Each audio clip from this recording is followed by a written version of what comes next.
네, 안녕하세요. 바쁘다 투자하나 목요일 방송 시작하겠습니다. 편다송입니다. 빈센트입니다. 네, 자, 오늘은 근데 네. 양전하려고 그래요, 지금. 그래요?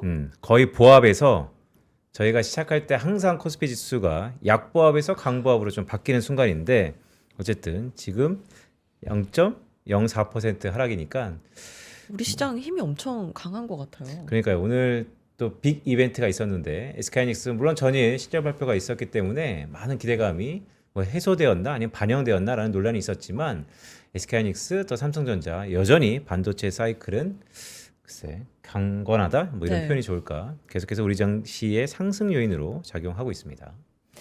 네, 그래서 오늘은 어떤 분 모셨죠? 네, 오늘은 자 이럴 때일수록 부자들 정말 이 부자들은 미리 포트폴리오를 조정해서 저 앞에서 기다리고 있었던 것인가 아니면 이렇게 급변하는 사회에서는 부자들도 헐레벌떡 해갖고 뒤늦게 따라오는지 참 궁금해서요. 이분을 모셨습니다. 저희 하나증권의 패밀리 오피스의 가장 중심적인 싱크탱크죠. 하나더 넥스트실의 이종환 부장 모셨습니다. 어서 오세요. 네, 안녕하십니까?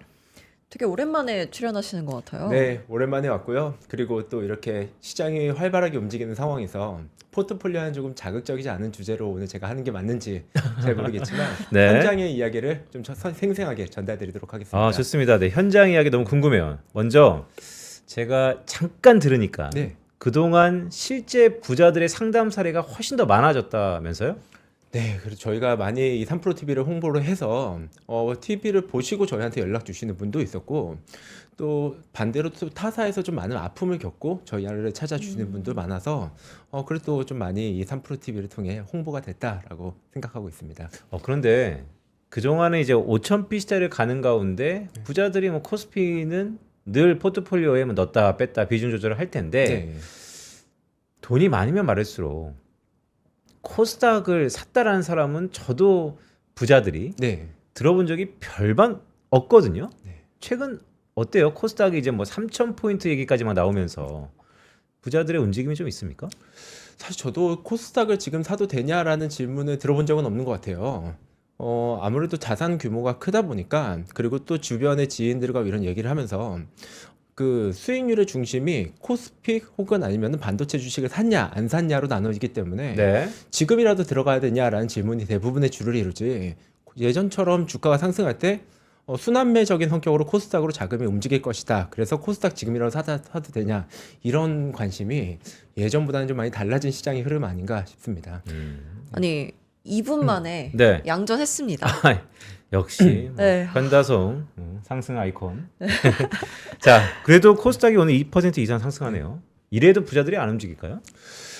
그래도 코스피처럼 한 6개월 동안의 어떤 지속적인 상승의 흐름을 봤을 때 또 그때쯤 되면 지금이라도 들어가야 됩니까? 라는 얘기가 나올 수 있을 것 같은데 사실 어떻게 보면 이미 부자들의 경우에는 부자라고 하면 100억 정도 있는 자산가들입니다. 그래서 이미 부동산에 어느 정도 투자를 하고 금융자산은 한 최소한 3, 40억 정도 있는 분들의 경우에는 일부의 자금을 코스닥에 넣을 수도 있지만 기본적인 어떤 코어 자산들은 그래도 아직까지는 코스피 혹은 나스닥에 집중이 되어 있는 것 같습니다. 아, 도대체 네. 언제까지 코스닥이 빨리 상승하면 움직일까요?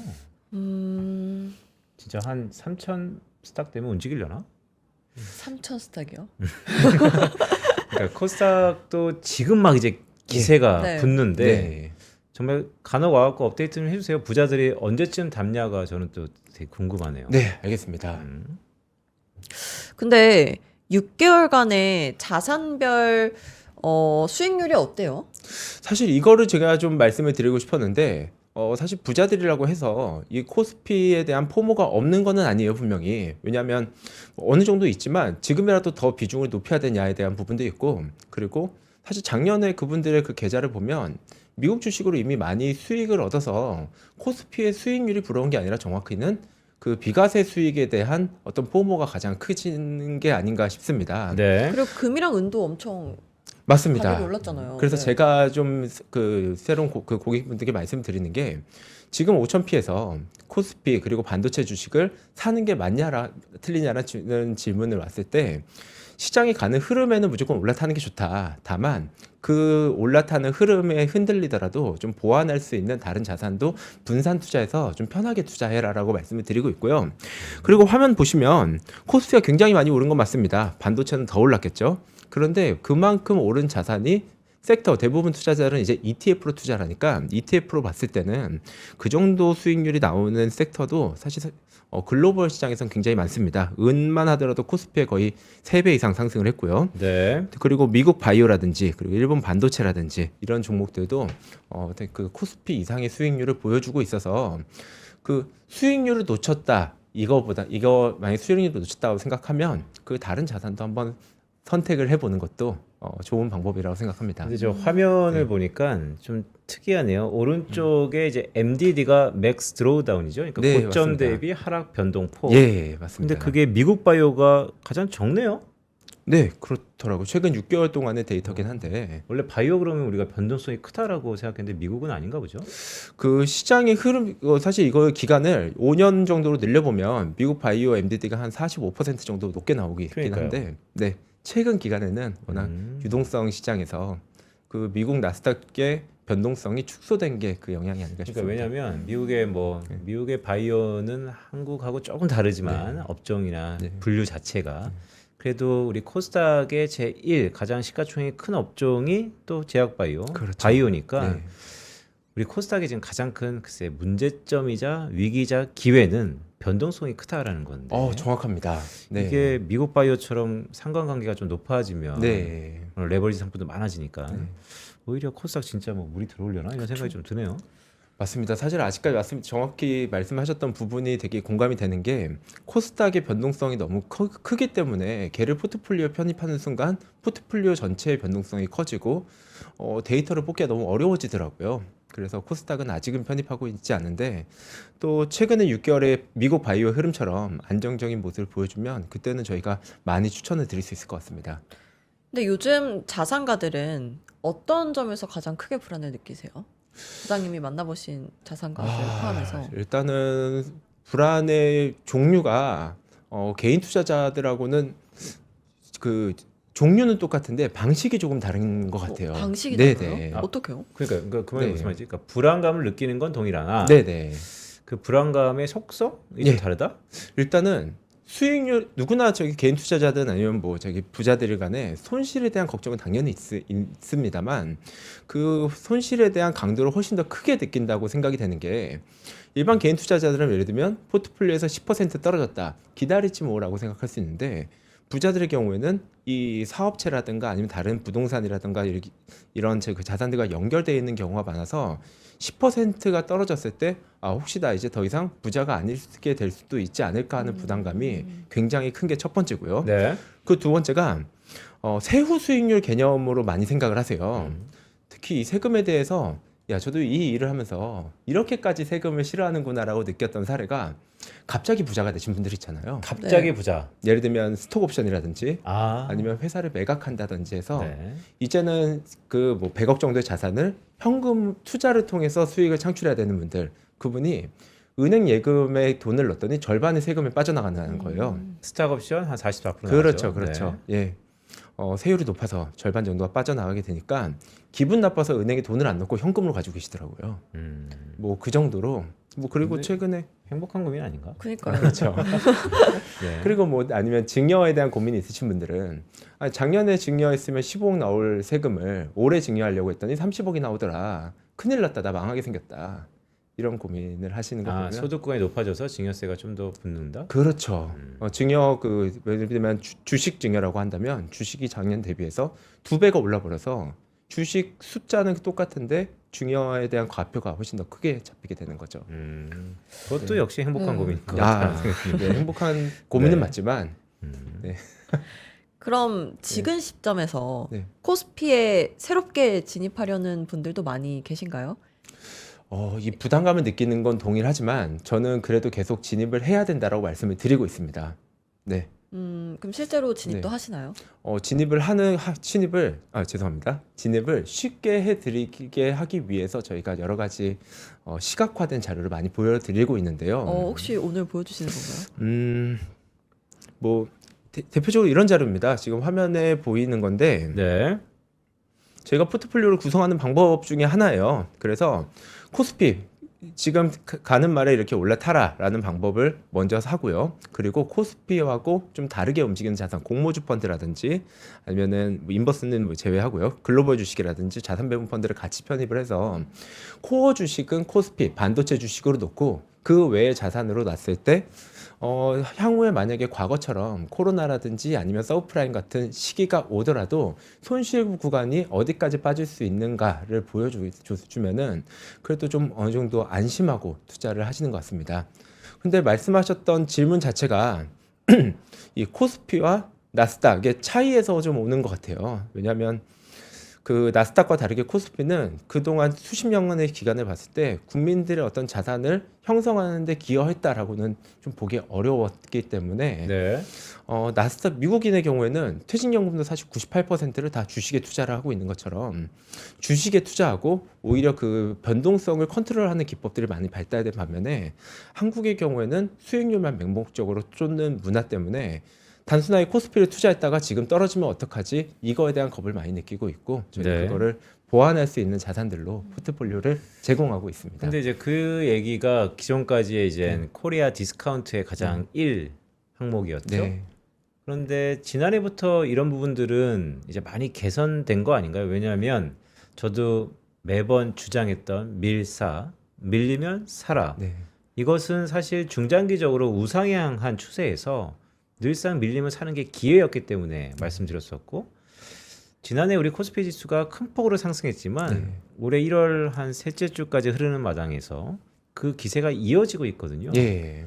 그래서 물론 다시 과거처럼 불안하다는 측면 분명히 있죠. 그래도 이렇게 이제 강건해지고 제도적인 변화도 바뀌니까 말씀하셨던 것처럼 기존까지는 한국의 코스피가 포트폴리오에 뭐 그렇다 할 두각을 나타내지 않았다 네. 하더라도 지금부터는 좀 달라졌다라고 생각해야 되는 거 아닌지. 혹시 저는 이제 부자들한테 궁금한 건 부자가 된 이유가 있지 않습니까? 네, 그들이 맞습니다. 먼저 포트폴리오를 조정했다면 어떻게 조정했는지 그 포트폴리오 사례가 되게 궁금하거든요.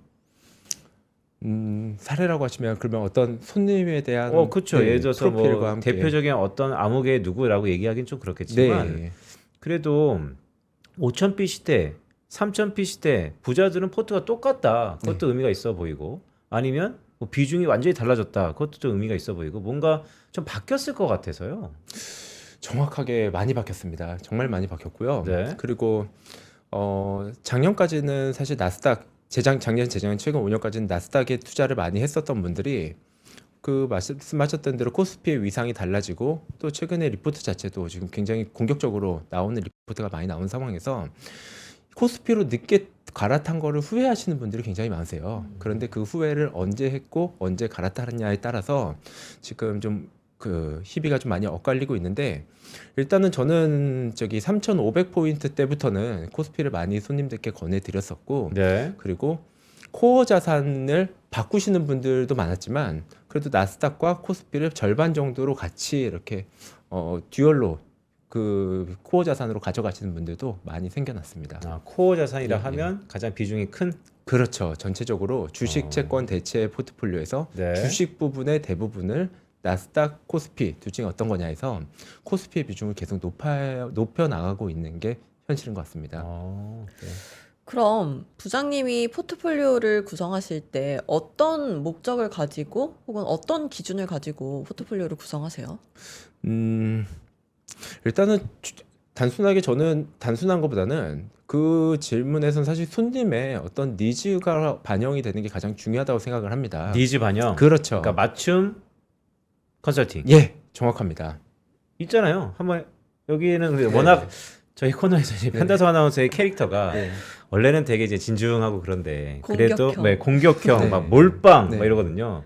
뭐 여전히 이제 부자의 반열에 거의 이제 근접하시는 분인데 한번 보여주세요. 이런 성향은 네. 어떤지. 사실 저번에도 복귀해 보면 맞춤 성향이 나와야지 네. 그렇죠. 맞아요. 컨설팅이 됐죠. 그럼 먼저 질문을 주시는 건가요? 제 성향 파악을 위해서. 일단 사실 포트폴리오 개인의 포트폴리오와 기관의 포트폴리오가 똑같이 변동성은 적고 수익률은 좋은 가성비 있는 투자를 하고 싶다라는 건 동일하지만 개인의 경우에는 첫 번째 기대 수익률이 달라질 거고요. 그리고 두 번째는 세율 구조를 분석을 해야 될 거고요. 뭐 종합과세 대상자인지 아닌지, 그래서 공모펀드를 투자할지 아니면 해외에 있는 ETF를 투자해야 될지 이런 것들을 고려해야 되고, 세 번째가 유동성을 얼마나 고민을 해야 되는지를 종합적으로 판단을 해서 일단 비중 조절을 하는데. 그러면 이렇게 도와드릴게요. 네. 제가 편다선 아나운서 꽤 오래 봤으니까 7천만 원, 네, 7천만 원요. 100% 수익 1억 4천 됐어요. 네. 한 종목의 몰빵 코스피 한 종목, 어떻습니까? 코스피 한 종목 몰빵이요? 네. 그러면 7천만 원 했는데 1억 4천 됐어. 그러면 네. 어떻게 컨설팅 하세요? 그대로 둬? 아니면 바꿔? 어떻게 해요? 좀 분산해야 돼요? 아니면 그대로? 근데 종목이 어떤 건가요? 종목은 뭐 우리가 다 아는 주도주죠. 사실 저는 정말로 편다성 아나운서를 개인적으로 알고 있기 때문에 네. 바꾸지 않을 걸 알지만, 만약에 여기서 네. 혹시라도 그 변동성이 지금 많이 높아진 상황에서 좀 바꿔야 된다라고 하면은 굳이 잘 가는 종목 중에서 일부분 한 30%를 은하고, 그리고 혹시라도 빠졌을 때 다시 이렇게 좀 저렴하게 살 수 있을 만한, 혹은 변동성을 좀 잡아줄 만한, 아니면은 급하게 생활비로 쓸 수 있을 필요한 자금이 있을 수 있으니까 그 부분은 채권형 ETF에도 한 10% 비중을 좀 놔두는 게, 20% 좀 놔두는 게 좋다고 생각하고, 워낙 또 공격적인 성향이니까 그 원자재 쪽으로 해서 좀 상관관계를 고려해서 제안을 드릴 것 같습니다. 그럼 한 네. 종목 몰빵보다는 분산을 하는 게 아무래도 맞습니다. 주도주라는 게 네. 앞으로도 과거의 수익률을 그래도 한동안은 계속 보여줄 거라고 기대는 하고 있지만, 그 정도의 기대를 할 수 있는 종목군이 글로벌 시장으로 보면은 또 제법 없는 건 아니거든요. 네, 그래서 그러니까 그러면 네. 이게 규모에 따라서 달라집니까? 예를 들어서 네. 7천만 원 갖고 1억 4천이 돼서 분산 투자하는 거랑 네, 70만 원 투자해서 140만 원이 됐는데 이것도 분산 투자해야 돼요? 70만 원에서 140만 원이라고 하면 네. 그거는 사실 자산 관리의 개념보다는 저는 취미의 영역이라고 생각을 하고 있어요. 그러면 뭐 네. 700으로 할까? 그러니까 예를 들어서 네. 좀 규모가 작은 분들이 있잖아요. 예. 그런 분들한테도 뭐 100% 수익이지만 네. 보통 뭐 한 기백만 원, 그러니까 네. 1000만 원 언더의 수익을 보셨던 분들한테도 지금 잘 나가는 종목을 네. 절반 정도는 그래도 바꿔라. 이게 맞는 컨설팅인지 지금 시점에서. 저 말씀하셨던 게 네. 사실 컨설팅에서 하는 데 있어서 되게 어려운 부분 중에 하나입니다. 왜냐하면 기대 수익률을 낮춰라라는 게 결국은 포트폴리오 조정하는 게 기대 수익률을 낮춰라라는 말일 수도 있어서 사실 변동성이라는 게 사람마다 감내할 수 있는 수준이 다를 거예요. 그러면 700만 원이라 하더라도, 처음 말씀하셨던 70만 원이라 하더라도 그 70만 원이 나를 힘들게 하는 경우에는 작은 변동성에도 이걸 매도하고 버튼을 누를 수밖에 없게 되는 겁니다. 네. 그래서 포트폴리오의 목적 자체가 기대 수익률을 일부 낮추는 효과도 있습니다. 그런 악영향도 분명히 있을 수 있습니다. 자, 그런데 하락하더라도 그 종목을 끝까지 들고 갈 수 있는 힘이 있으려면 그 종목을 투자하는 내가 마음이 편안해야 되거든요. 그러면 140억이라 하더라도 마음이 편안하면 주도주 들고 와도 괜찮다고 생각을 해요. 역사가 그걸 증명을 했었죠. 그런데 불안하다면, 내가 만약에 20% 하락하는 게 만약에 불안하다면 그 하락에 대한 20%를 과거 트랙 레코드를 봤을 때 10%로 내가 감내할 수 있을 만큼 줄이는 것도 좋은 방법이다라고 생각합니다. 어떠세요? 조금 생각해 볼게요. 그래요? 네. 편다성 아나운서가 정말로 한 종목의 몰빵의 그 100% 수익을 예. 바꿀 정도면 말씀하셨던 것처럼 너무 과한 욕심보다는 이쯤 되면 좀 관리를 하는 것도 네. 자산의 규모에 상관없이 네. 그럴 타이밍이라는 거죠. 이 말씀을 드리는 게 작년 4월하고 작년 11월에 나스닥이 한 20-30번씩 떨어졌을 시점에 그때 잘 가는 종목을 팔았던 지인들이나 손님들이 되게 많았어요. 그래서 그 구간을 이겨내기 위해서는 좀 자기가 감내 가능한 변동성으로 줄일 필요가 있을 것 같습니다. 그냥 이런 말이 있더라고요. 네. 즐거울 때 고민은 시작된다. 즐거울 네. 무슨 고민?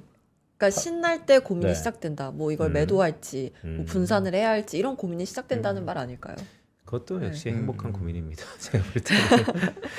자, 그러면 지금 시청자분들이 저 무슨 팀이길래 뭐 저런 거 하냐라고 네. 하는데, 그러니까 정확한 명칭이 하나더 넥스트 실. 정확히는 패밀리 오피스 본부 안에 있는 네. 하나더 넥스트실입니다. 그러면 네. 저희 이종환 팀장 만나려면 네. 일반 고객들이 그냥 시중에 가장 가까운 네. 하나은행이나 네. 하나증권 가서 네. 나 어제 3% 봤는데 이종환 팀장 연결해줘 이렇게 하면 되는 겁니까? 예, 정확합니다. 아, 그래요? 그리고 그렇게 찾아오신 분이 2주 전에 한 분이 계셨어요. 오. 개인적으로 너무 혹시 방송 보고 싶다면 감사의 말씀드리고요. 네, 2주 전에 있었고 그리고 본인이 나름대로의 포트폴리오를 여러 가지 고민을 했었는데 저걸 과학적으로 정교하게 나한테 맞춰서 하는 부분에 매력을 많이 느끼셔서 네. 상담을 받고 또 그렇게 실행을 하셨습니다. 아니 전국 네. 뭐 하나증권 증권은 전국에 지점이 한 5, 60개 있으니까 네. 전국 어디서나 콜을 하면 네. 그게 몸이 하나인데 그냥 다 가는 거예요? 누구 자산이 그런 거 상관없이? 사실 그 자산 규모에 따라서 네. 맞춤형 포트폴리오가 필요한 경우가 있고 아닌 경우도 사실 있기는 합니다. 아까 뭐 네. 140만 원도 해준다 그랬잖아요. 네, 맞습니다. 저여서 해주신 거 아닌가요? 그런가? 그러니까 이게 네. 정확히 좀 주세요. 그러니까 네. 어떻게 해야지 이런 서비스를 일반 네. 대중이 네. 특히나 하나증권의 뭐 잠재 손님이라고 할 수 네. 있죠. 네. 그러니까 되게 좋잖아요. 나에게 네. 맞춰서 포트폴리오를 들여다보고 종합 검진을 해주고 네. 당신에게 맞는 컨설팅을 뭐라 하더라도 네. 내가 겸허하게 해준다라는 컨셉이 너무 좋은데 네. 저도 엄청 받고 싶거든요. 네. 그런데 그냥 아까 처음에 말씀은 가까이 보이는 하나그룹 지점 가서 이종환 콜 하면 바로 만나는 건지 아니면 그 무슨 허들이 좀 있는 건지. 그 고민을 사실 되게 많이 했었어요. 왜냐하면 경쟁사 같은 경우는 허들이 있는 걸로 알고 있는데 저희는 이제 손님의 어떤 재무 상태를 들여다 봤을 때 이분 같은 경우는 정교하게 맞춤형으로 포트폴리오를 세워서 어떤 자금의 플랜을 세워드려야겠다라는 니즈가 있으면 저희가 그 방문을 드리고요. 네. 자산 그리고- 규모 상관없이요? 그럼요. 오. 네. 그리고 반대로 이거 오랜만에 합시다. 네. 네. 이거는 네 비춰주세요. 네. 예, 번호요, 저기요? 번호. 네. 예. 네. 그러니까 멀리 계신 분은 저 번호로 네. 이종환 팀장 콜해 주세요라고 하면 전국 어디든 간다. 맞습니다. 그리고 또 괜찮은데? 재무 구조가 굉장히 단순한 분도 있어요. 맹목적으로 수익률만 추종을 하고 싶습니다라고 하면 어디에 투자하는지 포트폴리오를 지점 통해서 보내드리도록 하고 있습니다. 공짜예요? 그럼요. 오. 네. 그러면 근데- 그냥 무조건 한 번씩 해야겠는데? 네, 저기 연락 주시면 어. 근데 저 궁금한 게 네. 자산가들이 투자를 할 때 반복적으로 하는 실수 같은 게 있나요? 그 공통적으로 실수 보이는 실수. 많습니다. 정말 오. 많습니다. 그리고 가장 대표적인 게 사실 100억 정도 자산이 있다라고 하면 금융기관 어딜 가더라도 VIP 대접을 받을 수밖에 없어요. 그러면 이제 담당 PB가 뭐 같이 뭐 식사도 하고 뭐 여러 가지 뭐 은행이나 증권에서 나온 선물도 드리고 하면서 정을 쌓아가게 되거든요. 그러면 그 회사에서 추천하는 상품들을 권유를 하게 되면 뭐 미안해서든지 아니면 좋아서든지 가입을 하게 됩니다. 네. 그리고 자산가들은 금융회사를 되게 여러 개를 이용을 하고 계세요. 그런데 각 금융회사마다 보통 추천 상품, 밀고 있는 상품들이 대동소이하거든요. 그러면 가지고 있는 펀드나 아니면 ETF는 한 4, 50개가 되는데 그게 다 섹터가 겹쳐 있는 경우가 많습니다. 자, 대표적으로 지금 제가 화면을 한번 띄워주시면 글로벌 네트워크 펀드명은 따로 넣지는 않습니다. 그리고 네. 글로벌 메타버스 펀드, 글로벌 대형주 펀드 이 세 가지 펀드가 최근 1, 2년 사이에 되게 그 금융권에서 많이 추천 펀드나 PB들이 밀고 있었던 상품인데 종목을 보면 다 똑같아요. 수익률도 크게 3% 이상 차이가 나지 않습니다. 그래서 이런 가짜 분산을 겪는 게 첫 번째인 것 같고요. 가짜 분산이라고 그렇죠. 그러나, 그런 용어를. 네네. 네. 분산을 했다고 느끼지만 실제로는 동일한 데 투자해서 시장이 상승할 땐 오르는데 하락할 땐 그대로 얻어맞을 수밖에 없는 구조고요.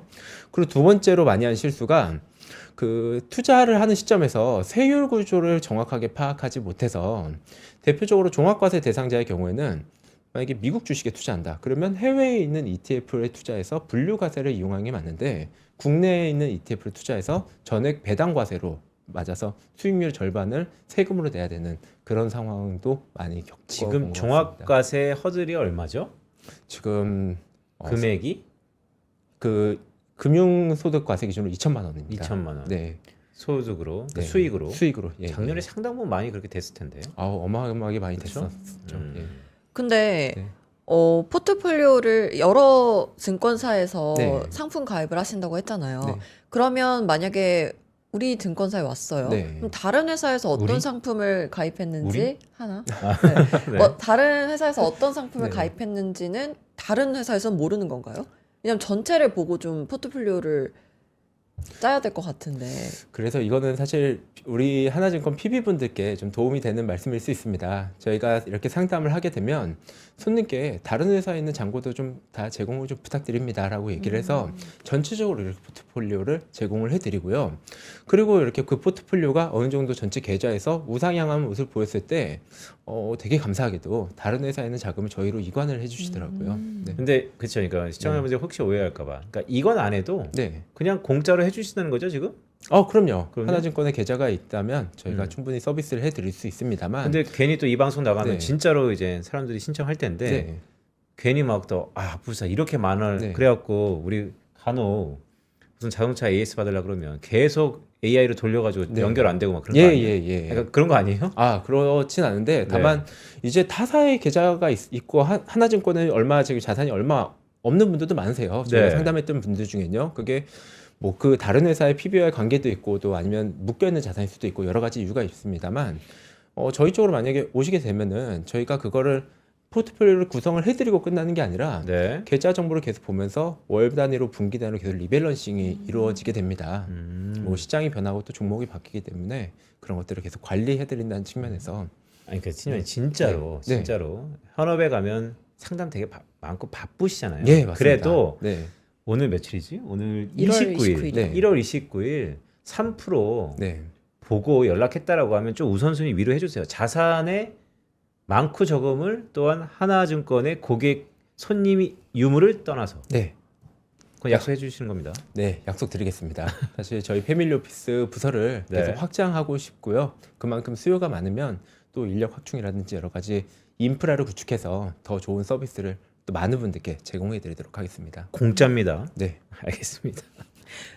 왜 이렇게 자꾸 네. 상담 공짜냐고 물어보세요. 오늘 가서 받으시려고 그러는 거죠? 아니 증권회사 그러면 사람들이 야 세상에 공짜가 어디냐 가면 뭐라도 하나 해야지라고 부담 느끼잖아요. 네.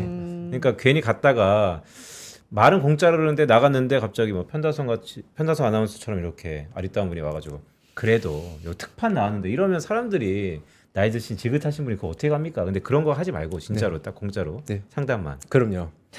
알겠습니다.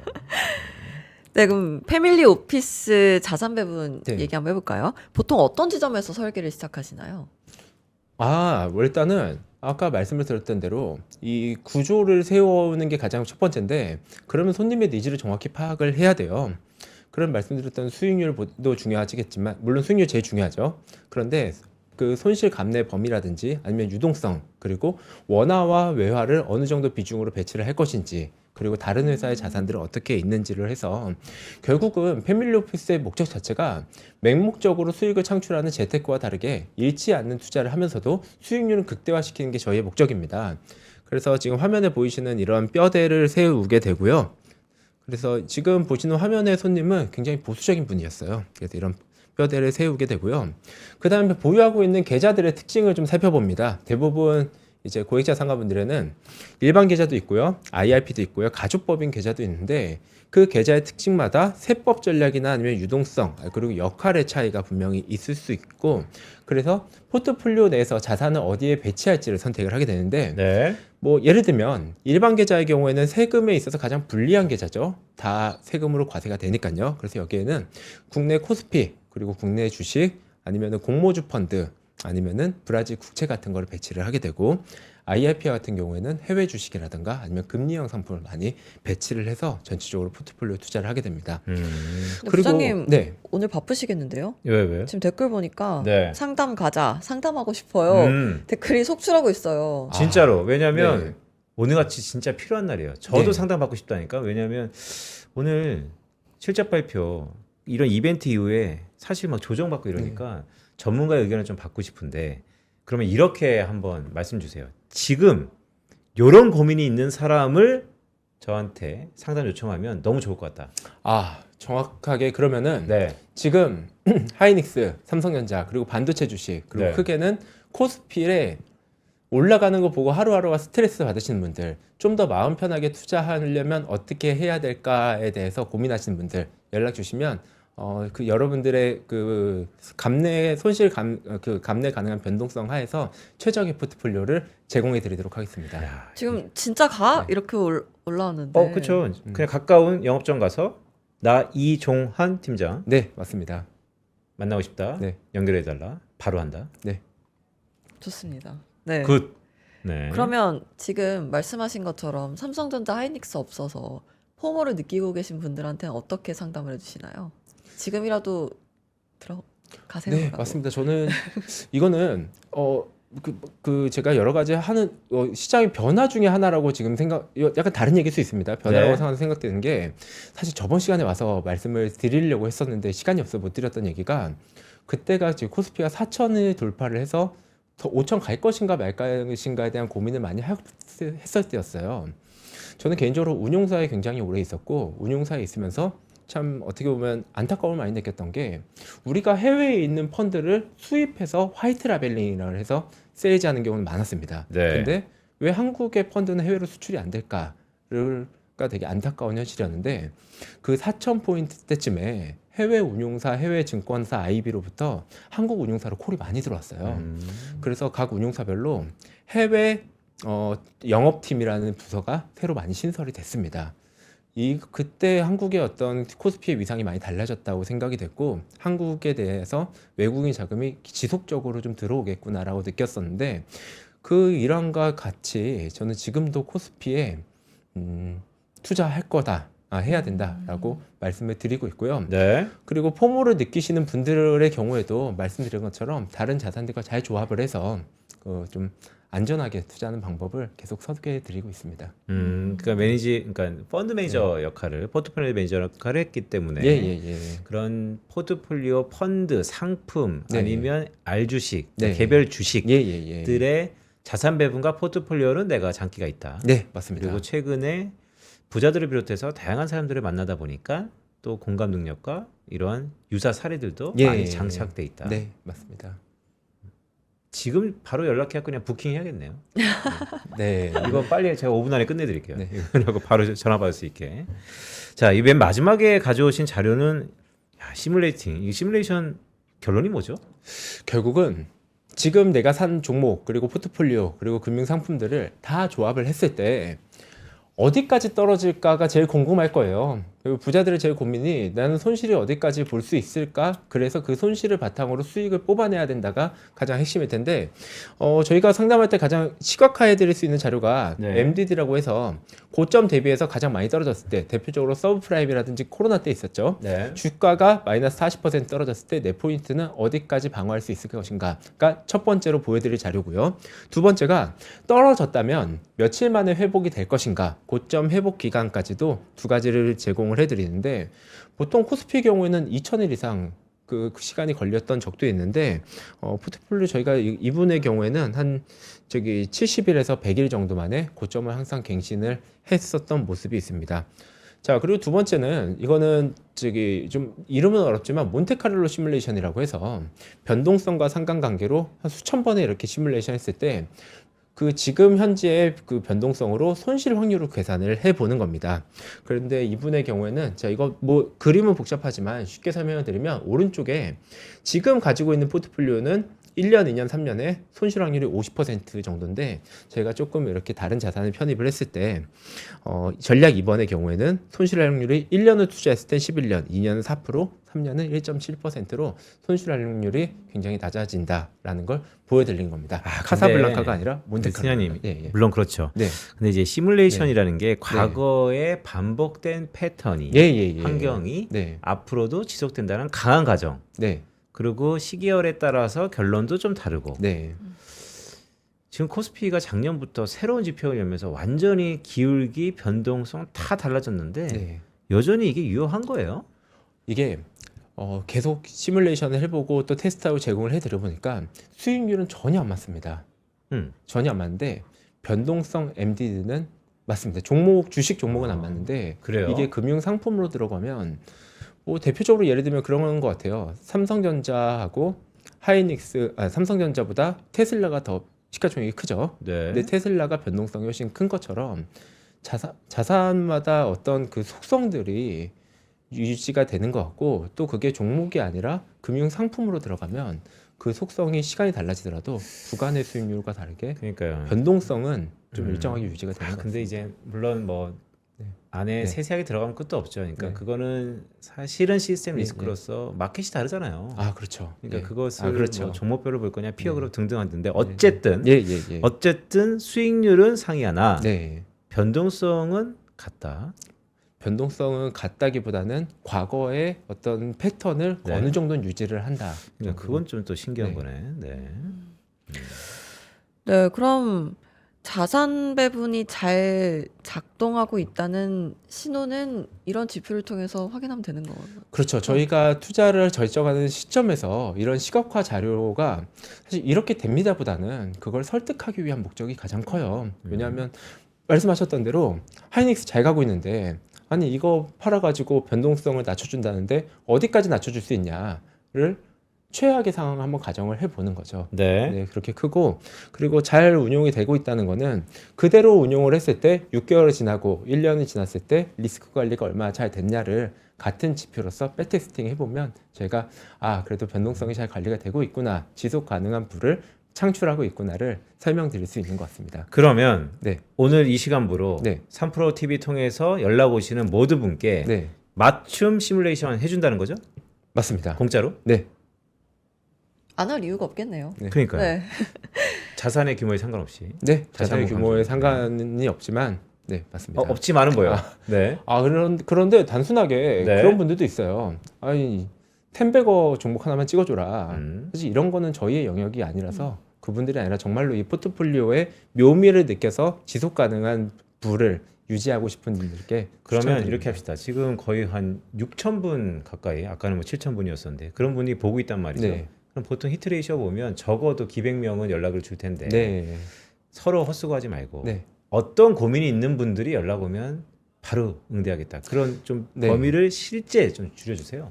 일단 여러 가지 고민이 있어서 저희를 찾는 분들 중에 타사에서 좀 많은 상처를 받으신 분들 첫 번째, 그리고 두 번째 자산이 굉장히 많이 분산이 되어 있는데 수익률은 좀 별 볼 일 없는 것 같다. 이걸 좀 정리를 하고 싶다라는 분이 두 번째. 세 번째는 나는 이건 정말 들으면 인간 지표가 될 수 있습니다. 식사하는 그 순간에도 핸드폰에 있는 주식창을 놓지를 못한다. 이런 분들은 연락을 주시면 좀 마음을 편하게 해드릴 수 있을 것 같습니다. 우리 주변에 뭐 늘 있는 경우네요. 네, 맞습니다. 정말 자산에 상관없이 네. 이종환 팀장이 네. 본인만의 테일러메이드 맞춤형 컨설팅을 해주겠다. 네, 본인이 해주세요. 왜냐면 본인의 팬이 많아요. 감사합니다.